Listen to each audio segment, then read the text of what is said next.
Hello नमस्कार, मैं सिद्धार्थ सोम, आपका भाई फार्मासिस्ट। लास्ट वीडियो में हमने बात करी थी शुगर की एक टैबलेट मेटफॉर्मिन के बारे में, उसको कैसे खाना है, क्या उसका मोड ऑफ एक्शन है। आज हम बात करेंगे शुगर की एक स्ट्रॉन्ग टैबलेट।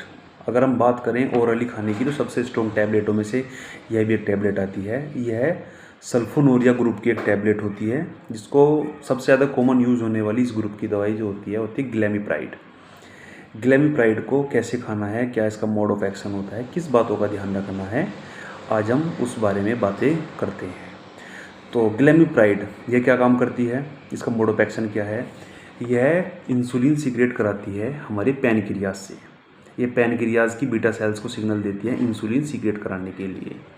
जब इंसुलिन सीक्रेट होगी तो हमारी बॉडी के अंदर जो ग्लूकोज है, उस ग्लूकोज को सेल्स तक ले जाने का कार्य इंसुलिन करेगा। जब इंसुलिन अच्छे से कार्य करेगा तो शुगर ऑटोमेटिक कम हो जाएगा। हमको इस टैबलेट को लेते टाइम कुछ बातों का ध्यान भी रखना चाहिए। सबसे ज़रूरी बात तो हमको इस बात का ध्यान रखना चाहिए, कोई भी टैबलेट अगर इंसुलिन सीक्रेट करा रही है, इंसुलिन एक एनाबॉलिक हार्मोन्स है, तो उससे हमारी बॉडी का वेट बढ़ सकता है या वेट गेन करा सकती है, उसके चांसेस होते हैं वेट गेन कराने के लिए। तो हमको इस बात का भी ध्यान रखना है। और एक बात और ध्यान रखनी है, हमको यह टैबलेट कभी भी खाने से पहले ले लेनी चाहिए, पर ज़्यादा देर का गैप नहीं रखना चाहिए। अगर हमने टैबलेट खा ली, खाना हमने 1 घंटे 2 घंटे बाद खाया है, तो हमारी बॉडी के अंदर ग्लूकोज तो होगा नहीं। यह टैबलेट पैनक्रियाज से इंसुलिन सीक्रेट करा देगी, और जब इंसुलिन होगा ग्लूकोज मिलेगा नहीं, तो हमारा चांसेस क्या होता है, हाइपोग्लाइसीमिया यानी कि शुगर लो होने के चांस बढ़ जाते हैं।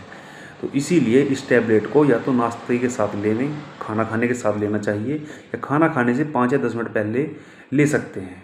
तो हमको इन बात का ध्यान रखना चाहिए। शुगर की हम एक सेकंड थर्ड ग्रुप और होता है, हम उसकी और बात करते हैं। उस ग्रुप को हम बोलते हैं DPP4 इनहिबिटर। इस ग्रुप के अंदर सीटाग्लेप्टिन, वीटाग्लेप्टिन और भी काफ़ी दवाइयाँ आती हैं। यह दवाइयाँ किस प्रकार कार्य करती हैं मैं आपको बताता हूँ। हम जो भी खाना खाते हैं, खाना खाने के बाद हमारे पेट से एक हार्मोन्स निकलता है, इंक्रेटिन हार्मोन्स। वह हार्मोन्स क्या करता है, हमारी पैनक्रियाज को सिग्नल देता है इंसुलिन सीक्रेट कराने के लिए।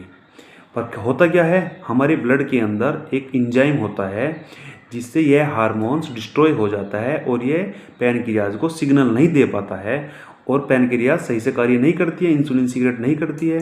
तो हमारी जो ये दवाइयाँ हैं DPP4 इनहिबिटर, ये क्या कार्य करती हैं, यह उस एंजाइम को डिस्ट्रॉय कर देती हैं और इससे कनेक्ट होने से रोक देती हैं। इससे जो हमारा इंक्रेटिन हार्मोन्स है वह सही से पैनक्रियाज को सिग्नल दे पाता है, और सिग्नल देने के बाद पैनक्रियाज इंसुलिन रिलीज कर लेती है। जब बॉडी के अंदर इंसुलिन होगा तो शुगर को अपना भी कम कर देगी।